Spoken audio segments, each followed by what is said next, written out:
Welcome everyone, Dr. Thor here. Moving on to part 3 of the Extreme Prejudice book and trying to find out what exactly has happened in this whole Presidio incident. And everybody's so quick to hang and string people up based on hearsay, lies, situations, and the kind of poor investigations you get from particularly the incompetent military that really can't do anything right, and their fellow workers, the local police. I mean, we have to be very careful.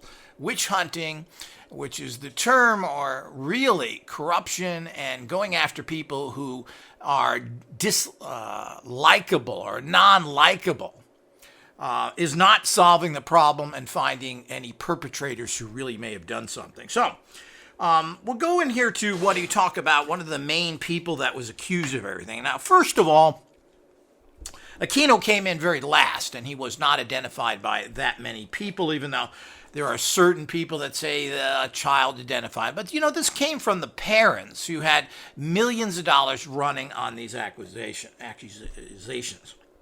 Now, it was Gary Hambright, marked the beginning of the Presidio daycare sexual abuse episode from 1986 to 87. Until in mid-1987, Chaplain Larry Adams Thomas and his wife, Michelle, decided to accuse my wife, Lilith, and myself as well. Hambright was the sole target of parents and therapists and investigators until then, because so he says there was nobody else named until they came in.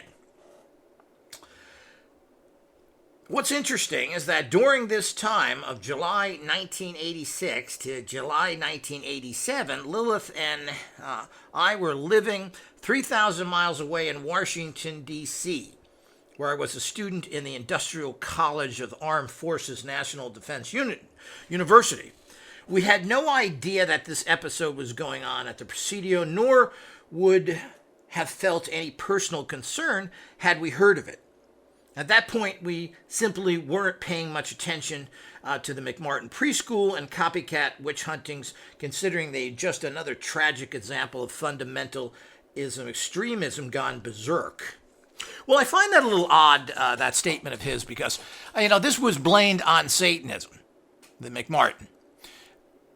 And he's the head Satanist in the country, the most well-known, the most educated, the most connected to the American military as a high-ranking officer. So why he wouldn't be concerned with and following McMartin so that they didn't come after him? Well, that's not very good strategical thinking, is it, Mr. Aquino? So I find that a little bit bizarre. Therefore, I did not collect information concerning Gary Hambright's situation at the Presidio, nor did I do any significant subsequent to the Adams-Thompson attack on us. None of the other Presidio parents were accusing us of anything, and frankly, had no idea who Hambright was or whether he might actually have harmed any children. So we left him alone to handle his own predicament while we focused on our own. Which I think is strange as well. I mean, if you've both been accused of things, you think there would be some sort of looking into things to find out, hey, what's going on? How come you're accused as well? So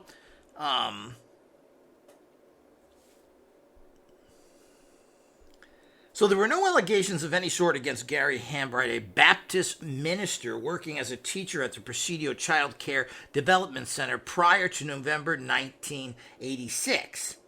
This is crucially significant because in the later onslaught of parental accusations against him, he was accused of sexual abuse on as many as 60 children. From May 1986 to May 1985 to November 1987.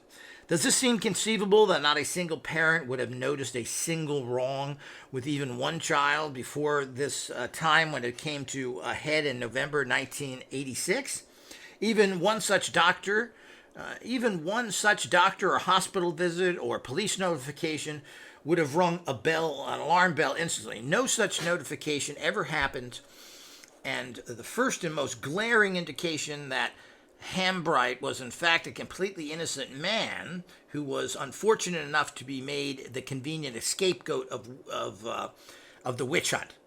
So, what did inspire and trigger the witch hunt at the Presidio?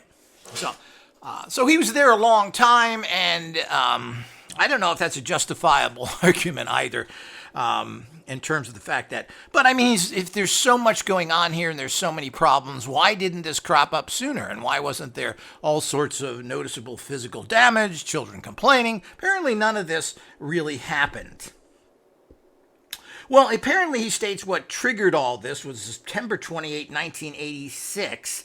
San Francisco Examiner began a series of 8 extensive, lurid, and illustrated front-page stories sensationalizing the nationwide daycare ritual abuse epidemic. The text and articles started, where was it? Because there was a lot of other things.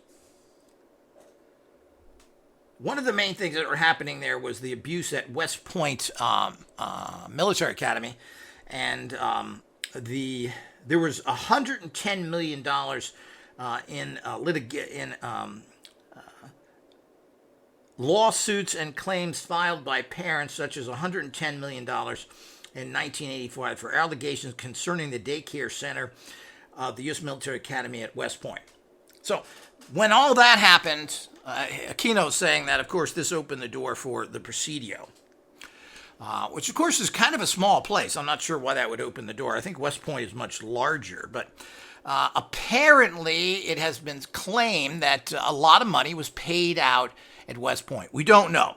Giuliani was in charge of that investigation in New York, and he declined to prosecute anybody, even though it has been alleged claims maybe a lot of money was paid out there, as some people have alleged maybe could be happened at the Presidio, where the Army bought people off and paid them. And that may be the case to shut everybody up again. It's cheaper, it causes less problems than actually trying to fight this or even going into further but we just don't know. There's speculation here yet again. Was anybody paid?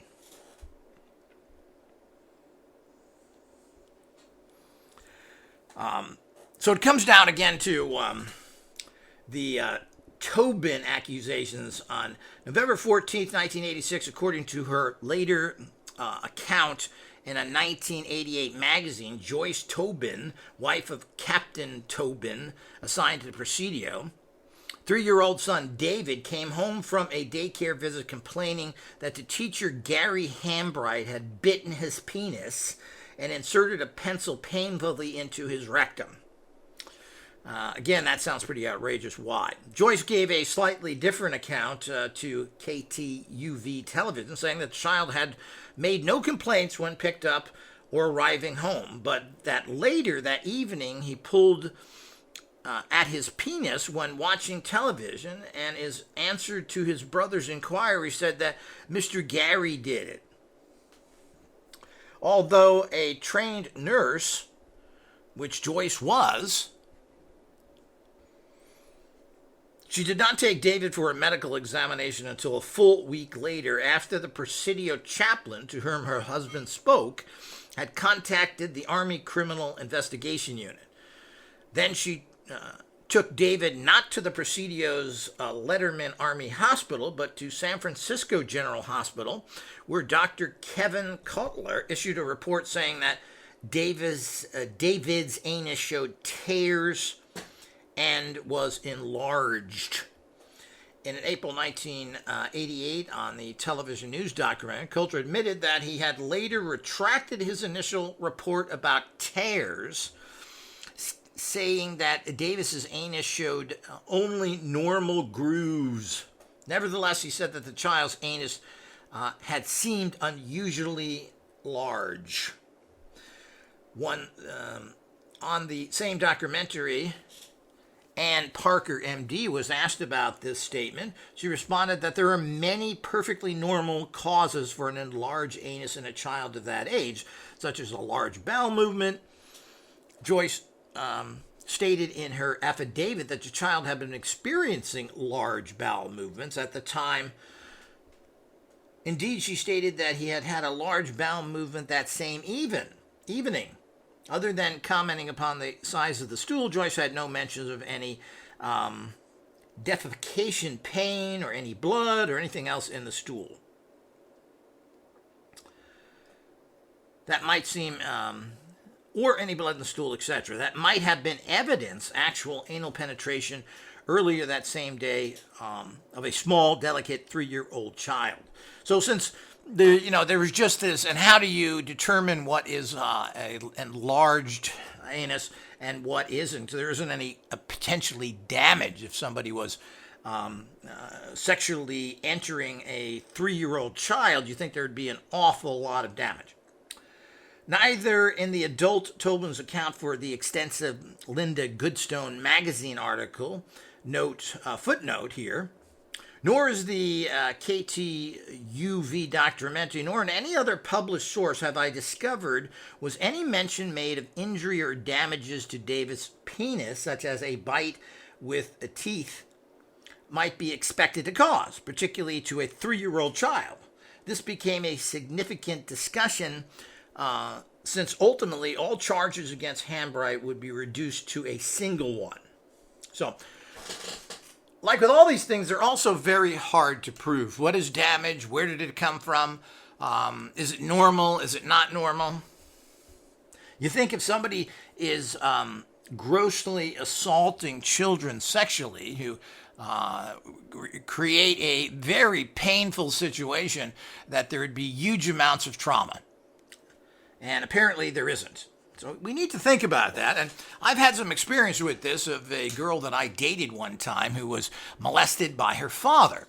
I'm trying to remember what age that was, but the main problem that she talked about was the fact of how painful this was, being a young child and having a man penetrate her, and this caused excruciating pain. So this is not something that someone would do and then the child would ignore it. This traumatized her to a very high degree for the rest of her life. And it doesn't seem like anybody was running around screaming they were in pain and being hurt and all the things that would normally happen in a molestation case. So we have to be realistic here. We're not looking for excuses, but we're not looking to lynch people that are not guilty. All of these cases are very difficult to prove, like even rape cases in general, as far as I'm concerned, are difficult to prove.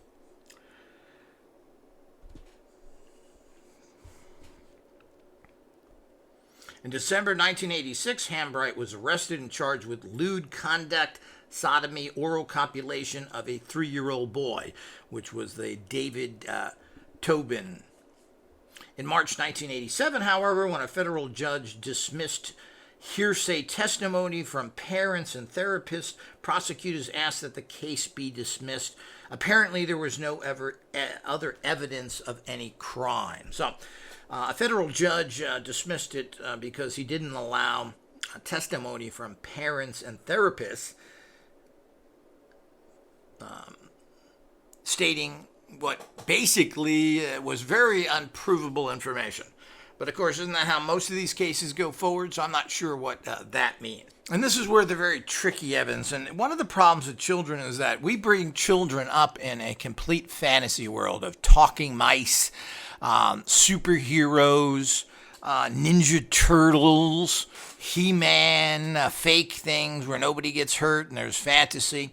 I mean, children don't really understand what the real world is, and they've done much research on this where somebody has simply went into a classroom, sat at the back of the classroom, and then left. And they asked the children, did you see what that man did when he came in here? And they made up all sorts of stories that he beat people up, he hit them, etc. So the problem is that children are as crazy as humans, and they don't really have a filter or understand what's going on or understand the potential consequences.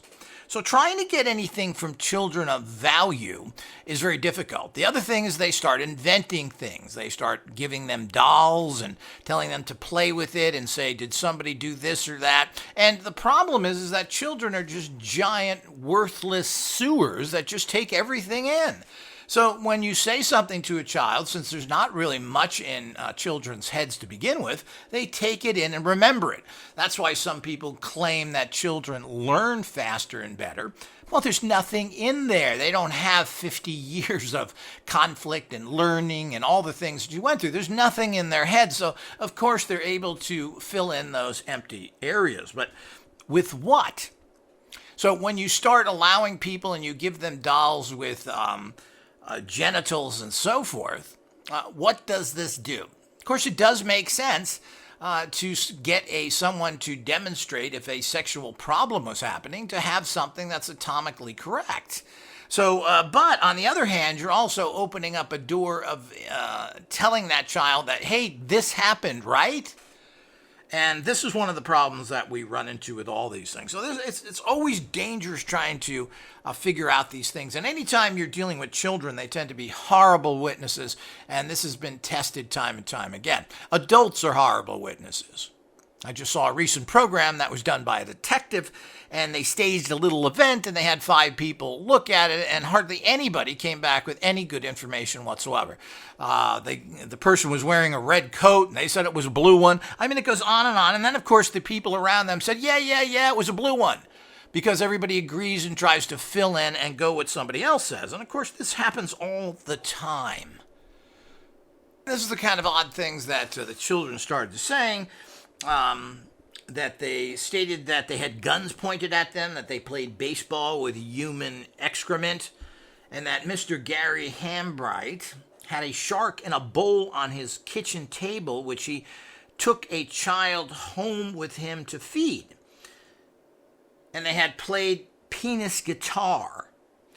All of this fantastic nonsense was held to somehow validate mass sexual molestation at the center. So this kind of weird activity that was thought to be true or could have been true because they stated it was kind of icing on the cake. Well, he's doing all these weird things, so it would make sense that Hambright, again, this was not Aquino, would potentially have that. So this is all the things you have problems with when you have very young children you're dealing with. It further comes that of all the people that were molested there apparently doesn't seem to be any type of physical, there was no medical evidence that anything happened to any of the children. So there was all these little ifs, ands, and buts, nothing that really showed physical harm, which you would think would be the case if you're sexually molesting very young children. The other issue that's often brought up is the fact that chlamydia was found in some of the children, a venereal disease which can be transmitted by sexual contact. And this, of course, would prove that they were sexually abused. According to the Commander Rafferty's letter, 3 of the children had tested positive for chlamydia, a curable, relatively common disease that is most often sexually transmitted. Hambright's attorney said Hambright was served a warrant 2 or 3 weeks ago so that the authorities could test him for chlamydia, a sexually transmitted disease. 4 of the alleged victims in the case have contracted the disease, so it was said. So this has always been a question, well, how did that happen? So it's really hard to say. There are some reports that as much as 50 or so children may have been molested. There's just no physical evidence whatsoever. Now, the attorney for Hambright sent Hambright to his personal physician on the same day that this warrant was supposed to come in for a separate chlamydia test that came back negative. So he sent Hambright, the guy who was accused of this molestation, to the doctors and had a test for chlamydia, and it came back negative. And I was able to confirm that the government's test was also negative for Hambright. So he didn't have chlamydia. So where did these people get it? So I guess some people could say, well, I guess Aquino had it right. But I frankly doubt that him being sexually active with his wife would have venereal diseases. So I don't quite understand that either. And you would think that could be established by his doctors or his medical record from the Army. And he should be stating that. We'll find out if he does state that in this book or not. But apparently the main accuser, Hambright, did not have it.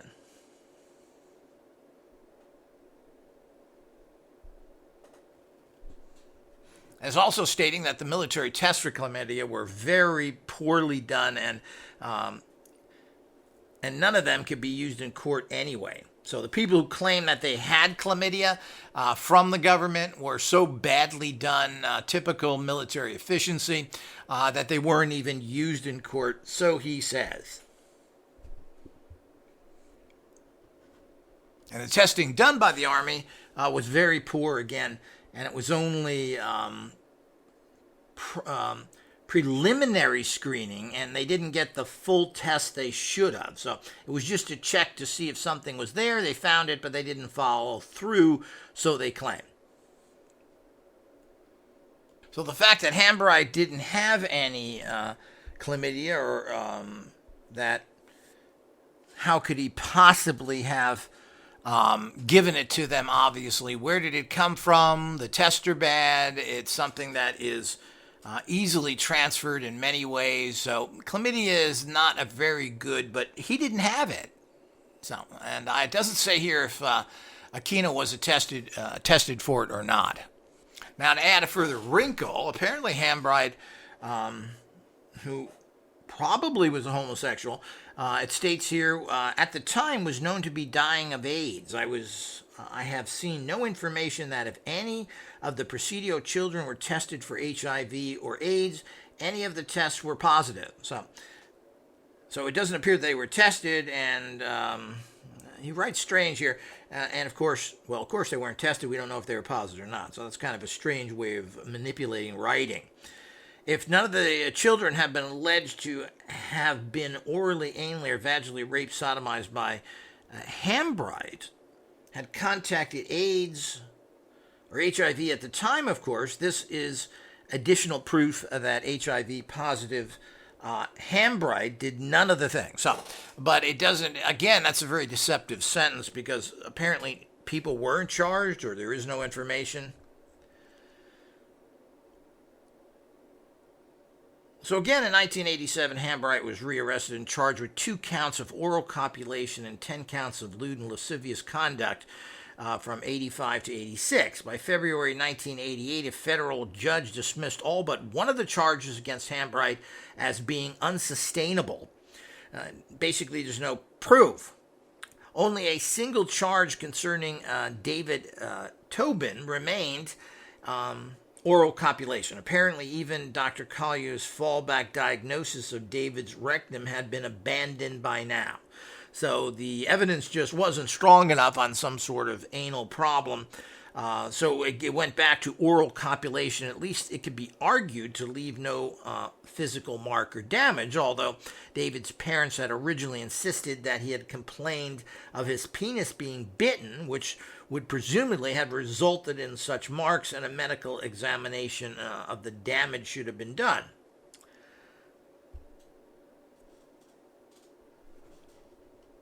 Now, the Tobin case goes on, and with Hambright, and this is a 3-year-old child. So, I mean, trying to get anything out of them of any importance, and the stress and the confusion of everything really made this whole case a nightmare of unprovable information and things that are not really verified. So the Tobin case eventually decided was dropped.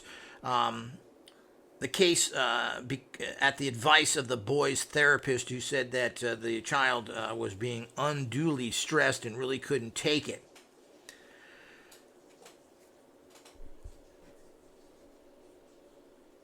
So basically, charges were dropped against Hambright,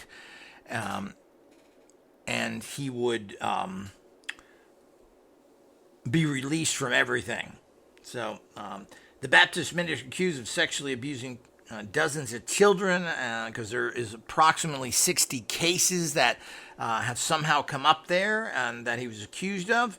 He in 1986 had died of AIDS in Yakima, Washington, where he has family where he went to. So Gary Hambright, 36, died November 8th. His sister of Yakima stated Hambright, a Yakima native, was twice indicted for sexually molesting children at the Presidio. Both incidents were dismissed, and Hambright insisted on his innocence until his death. So, I mean, that's pretty much what happened. Here's a guy also that's dying from AIDS, which I'm assuming must mean that he was a homosexual. I'm not sure what that means. Does that mean he's more apt to be a molester? I don't really think so, but we don't know. So all of these things get very, very complicated without getting into an awful lot of boring details that are very confusing here. If you really want to get into the details of this case, get this book, which you can get off of Kindle monthly service. All of Aquino's books are on Kindle monthly service for only $10 a month, and you can basically read them all at a very low price. Now, Aquino states all these things happened because of the massive publicity at that time that was given to all these daycare centers. Now, what did any of this publicity, was there a shred of evidence for all of it? Were there any physical problems? Now, the West Point case seemed to have been much more physical evidence, and I'm not sure about that. Certainly in the McMartin preschool, didn't have the same physical evidence as well, from my understanding. There wasn't physical proof that this happened, yet there's all these weird things, finding tunnels, finding bones. A whole bunch of children testify that they were abused. Yet it doesn't appear that there is this kind of physical evidence of taking young children and sexually molesting them that would have caused a lot of pain and problems. So he's stating that the reason this happened was there was a massive amount of publicity. Then every little problem that a child had, it pushed in that direction. And what was icing on the particular case is that there was huge amounts of money that people could make from it. So certainly that adds up to a sticky wicket.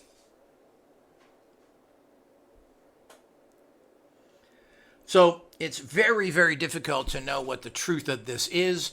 As I said, trying to get information from actual children is very difficult, and it's very hard to tell whether there's truth. We find somebody here who is apparently has AIDS, and what he's doing working at a child care center, I don't know either. But again, there are lots of strange little stories that what do they mean? Aquino also blames the play therapy, the ways that they were trying to get information from children, giving them dolls and demonstrating things, was a very bad setup that children then would state something happened when it didn't.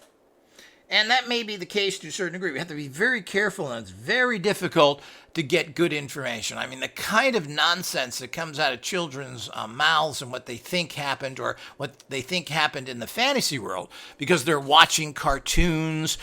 They have all these goofy characters that we give them that they relate to. I mean, all this creates quite a fantasy world. And when something horrific happens that is not direct, and that can't be proven with massive physical abuse, well, then we get into a very dangerous area. It's very hard to be taking the word of children if they are so unreliable. And this has been proven time and time again. Now, when you start demonstrating things here using dolls with the play therapy, well, you're opening up a door that's quite dangerous. We'll have to see, and we'll see what he comes up with of a certain child, identifying how to get into his apartment and describing his apartment, which all of this he denies. And apparently some film crew did film his apartment and showed that it wasn't as was reported by the papers. Is this true or not? I don't know. One interesting fact is that It was documented that Aquino and his wife were in Washington, D. on every date during September through October 1986 when all this was going on. What's interesting with that,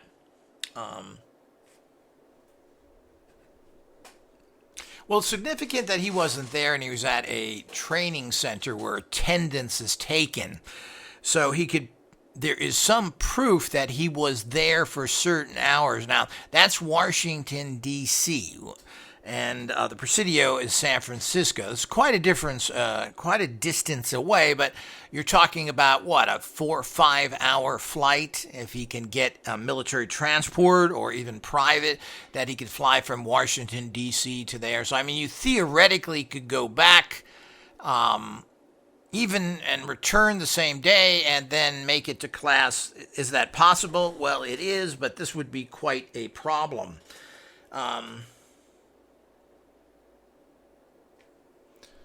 But there is attendance there, and that shows, or so he claims, that he was present in all these classes. And he had to be present. I mean, he's taking courses for his military, required by the military to pass tests and get certificates and everything that goes with that. So that's a pretty strong evidence that he was not in the area. Was he flying back and forth occasionally? Was he flying back and forth on days off and weekends? Certainly could have. But does that add up to any time that these events were happening at the daycare center, meaning that wasn't the weekend? So, because nothing was going on there, I assume. So that would have to be doing something during the week. So we'll end it here on part 3. We'll go into how he was identified by supposedly a child and what was happening at the base PX, who claimed that he was the guy that did all the bad stuff to this one particular child. We'll talk about that in part 4.